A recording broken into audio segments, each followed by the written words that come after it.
Going to the phone lines, welcoming in former Arkansas Razorback offensive lineman Grant Cook. Grant, good morning. Thanks for making some time for us on the Morning Rush, man. Yeah, good morning, guys. Thanks for having me. How are y'all this morning? Man, we're not too bad. I know you listen from time to time here, and you hear us talk sports a lot, but we also occasionally venture into food. And I know you and your former teammate Nick Brewer did a little challenge, and I watched it. I've seen different interviews you've done with Mike and others. Kind of tell our audience, for those who don't know, what went into that food challenge and then really everything that came out of that. Yeah, so it was an interesting deal, I guess. So, there was a lot of service industry folks and a lot of folks in general that were impacted through COVID-19 and still are being impacted, obviously. But with all the restaurants shut down and a lot of things just kind of, grinding to a halt, a lot of people out of work, a lot of people on hard times. So Nick and I kind of put our heads together and decided, hey, we need to do something. And, we're not like, let's go run a mile and for every mile someone's going to donate some money or something like that. We're not necessarily built for that. But what we are built for is putting some food down. So we said, you know what, let's figure out a way to get as many local restaurants involved to help local people, right? And you start seeing the people your favorite restaurants that are struggling, and the people that work there that you know by name and they know you by name, they're struggling. And so we said, let's put an eating challenge together and we'll put it up on Instagram Live. And honestly, guys, we thought, okay, maybe $400 or $500 that we're going to be able to collect here. Maybe 1,000. I mean, we're not thinking grandiose situation. The first one raised $19,000. Wow. So I mean, quickly we realized, okay, this is a much bigger deal than what we initially thought. So we're like, well, we're going to do a second one. Sassys is, one of the local spots for us, and I've gone to Sassys since they opened. I mean, Alan's a great friend, one of my favorite places in Fayetteville. So we get a buffet of Sassys, and we're just cramming this food down. End up raising $20,000. And then the third one, it was kind of this tour to Fayetteville. We had 10 different restaurants, kind of what you would, I guess, deem Fayetteville staples, right? So like Hugo's and Loaf and Joe's and all these different restaurants, Herman. And we ate 10 different dishes from those local places. It ended up raising $21,000. $5,000 of that came from Mike in the morning, and they donated that directly to the Fayetteville IRA, the Independent Restaurant Association, that was helping people pay, their car payments and their rent and different payments that they had to make. So, it was a really great deal. We helped a lot of people, bought gift cards to hand out, gave out large tips. We kept several $100s back, and we would just randomly tip different restaurant workers, different service members, $100 at a time. That's awesome. And it's really cool to see, someone immediately just the amount of gratitude that they had. It was a blessing for us as much as it was for them. So in the planning process, how much conversation did the actual idea of running miles get before you moved on to this winning idea? Yeah, it didn't even get brought up, Tommy. We didn't even touch that. We didn't touch that with a 10-foot pole. I would have been a hard out on if we had. Now we did. I don't know. Raised no money. We'd have raised no money that way. No. Yeah. I mean, I'm not. Hey, I don't know. You'd have paid the money to not run them before you get money. Yeah. Yeah. So we did do the stationary bikes for the third and final challenge, which was interesting in itself. I do not suggest for anybody out there listening to exercise amidst doing an eating challenge. It's not a great mixture of activities. So we're big fans of Sassys too. So what was your favorite item on the menu? What is your favorite item there at Sassys? Because we're kind of fans too. We when I first started going to Sassys, it's kind of a dainty sounding meal, but I like the panini. That's not fit for a lineman, really. Yeah, paninis and linemen don't really go together, Grant. You think like brisket or pork or something that's side just, of beef. hearty. Bring me the whole hog. Yeah, just roast one up for me, Alan. But no, I get the panini, and funny enough, it used to come with 4 big, triangles. It was like an entire panini. Well, one day I went in and I ordered that, and I got 2. And I looked at Alan. I'm like, "What are you trying to tell me?" Right? I mean, I'm like, am I getting too big? You're trying to cut me back a little bit. So anyway, long story short, no one could finish the original size panini, so they had to downsize it. So when I go into Sassys, I typically order the Grant panini, which all the managers now know from carrying it on through the years what that is. The kitchen may not know, but they let them know what it is. And so I get essentially an oversized panini with what would be like double order of waffle fries. So that's my go-to. That's not a bad one. So, Grant, go back to your playing days, man. Was there a particular teammate, a particular guy in that locker room that you felt like could eat more than anyone else? Man, the late great Mitch Petrino. That guy, he was a bottomless pit. I don't know if you guys remember Hogtown Pizza that was on Razorback Road, kind of in between Baum and Chick-fil-A now. But there was a 30-inch pizza that he and I went in to try to eat after a workout one day, and I legitimately ate maybe a third of that thing, maybe a third. He polished off the other 2/3 and then used the pie scraper to scrape up all the crumbs off of the big pie pan and rake them into his mouth. And on the way home, he ate a Firehouse sub that we had been given after a workout. It's truly amazing, honestly. All right, so outside we've talked a lot of food at this point. Let's get into some football conversation. Grant, we were go ahead and run the interview. Yeah, Grant, we were discussing the just kind of the complexity of home field advantage now that could be deterred by COVID and maybe half attendance, maybe third of attendance, just everything going on. I know that you and I have had conversations about home field advantage, the different atmospheres you played in. How much of an impact are we going to see, particularly in the SEC, if those teams don't have the proper home field advantage of full attendance that they're used to? Yeah, I mean, I think that's huge. And not just from, hey, man, it's really loud when you go play there, but as the home team, whether people want to believe it or not, when the crowd's into the game and the players feed off of that.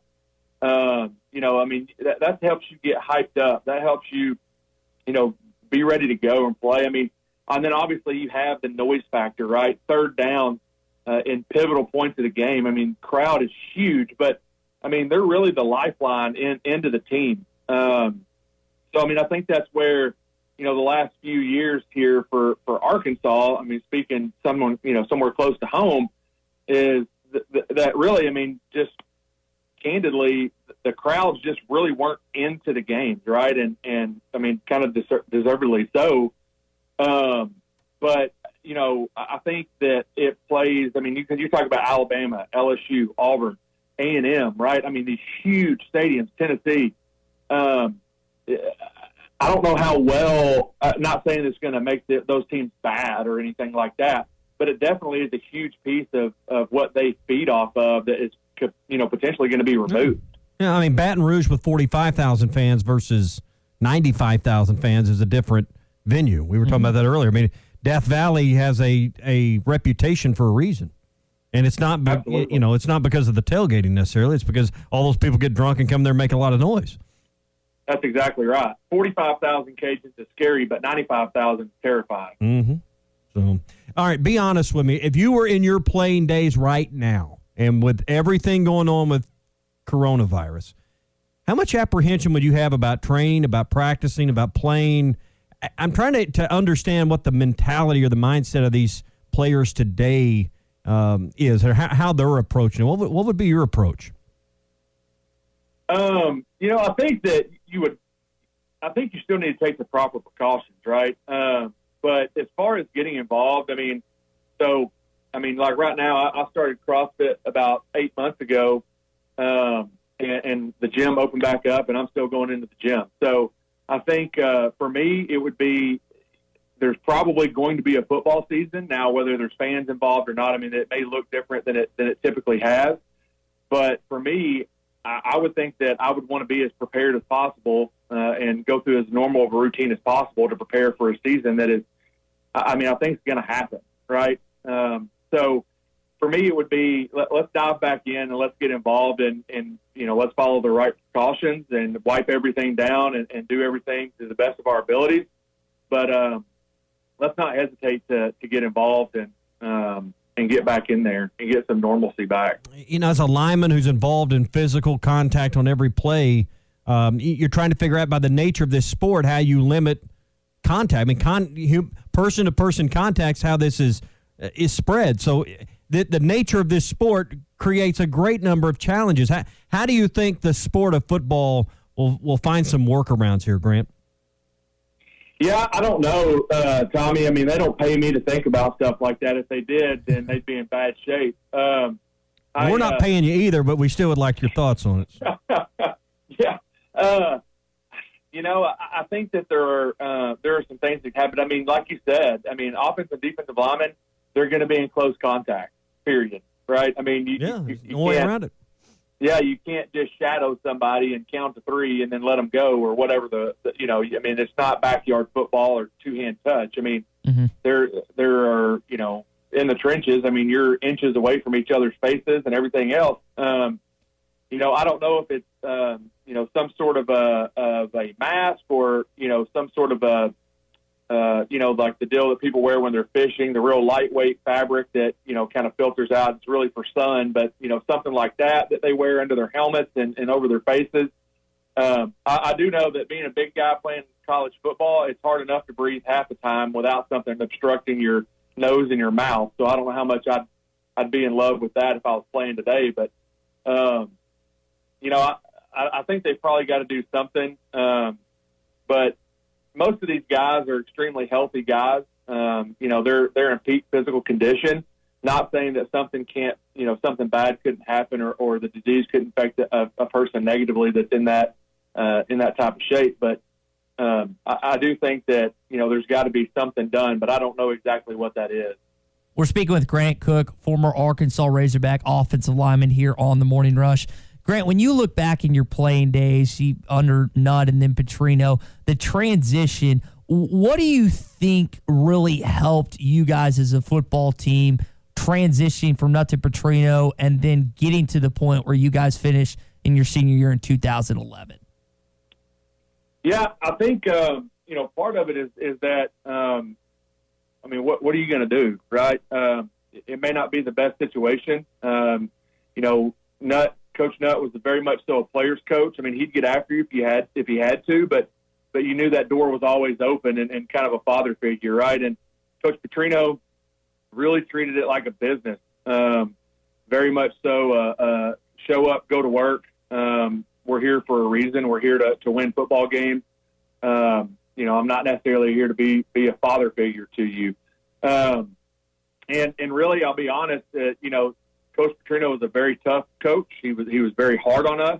You saw what that produced, right? I mean, I think my last 2 years there, we were like 20-5, and I think a lot of what that was is that we had camaraderie around how difficult of times we all went through together, and it built us as a team. It built us as individuals.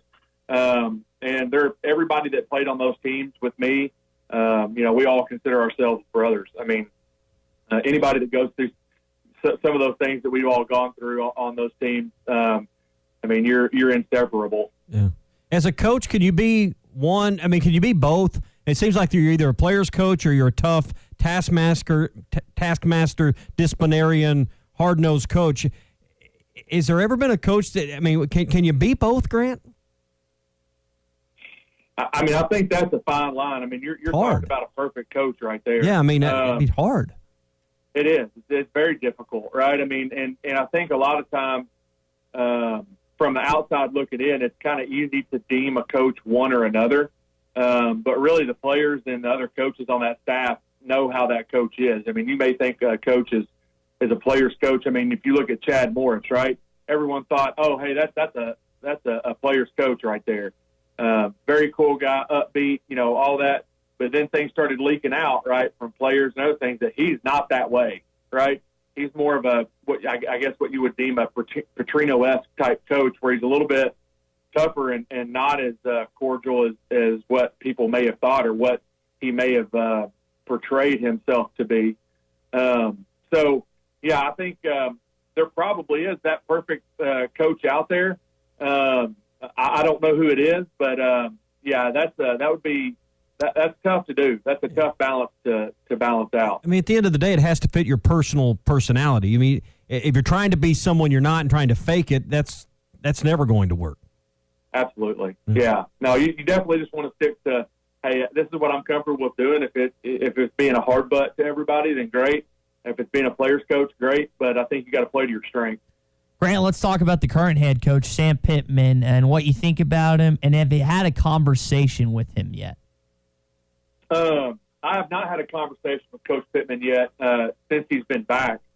But I've had numerous conversations with him when he was here under Coach Bielema and was around him and all the guys. I think it's a great hire. I do think that there's obviously some question marks, and just being honest, you have to bring that up. Is that he's never been a head coach, never been a coordinator, but I think he addressed that well. That okay, well, if I had taken some of the jobs that had been offered to me as a coordinator, am I automatically that much more prepared to be a head coach? And I think the answer is probably no. He's definitely going to bring back some of this hard-nosed mentality. And I think in college football, especially in the SEC, toughness is a factor that is kind of one of those intangibles. You can't really measure it, but it's something that you can see come out in the team, right? And that's down the stretch, not only in games but in the season, of when people can gather up and get their stuff together and go and keep fighting through a season that is incredibly hard. I don't care if you're playing Vanderbilt or you're playing Alabama, you have the opportunity to win and lose, right? It's an incredibly tough schedule. But I think Coach Pittman has assembled an incredible staff. I think that he understands that, hey, I'm new at this. I'm a new head coach. I have to get people in place that are going to help me manage through some of these things that I've never dealt with as a head coach, that I just don't understand yet. So you get Coach Odom. I mean, phenomenal hire there. Comes from Missouri, which I don't know why, honestly, Missouri let him go, but great for us. And you hear Coach Pittman talking. I was listening to the Hog Pod the other day, and he talks about how Coach Odom was like, hey, do we have lanyards for the recruits? And he's like, man, I did not think about that. But just having someone that's been through all this, been through all these hurdles, to double check a few things has really already assisted Coach Pittman. And then you got Kendall Briles, who, is a phenomenal mind on the offensive side, and I think is really going to develop a lot of players to become, some of these household names on Saturday. What's your dream smorgasbord? You get one more big eat. What's on the smorgasbord? One more big eat? Yeah. Oof. I've learned what is tough to eat and what's not tough to eat. What's the hardest thing to eat? Barbecue. Oh, it's heavy. Yeah. It's tough. It's a lot of chewing. Yeah. And that meat sits very heavy in your stomach. I think I'm going to go like pizza or something like that. It's a lot of bread, but one of my favorites, so you can't really go wrong there. Pizza's the way to go. I'd agree with you on that. Grant Cook, former Arkansas offensive lineman, kind enough to make some time for us. Grant, we appreciate you joining the Morning Rush, man. Absolutely, guys. Thanks for having me anytime. All right, keep up the good work out there. We'll do it. Y'all too.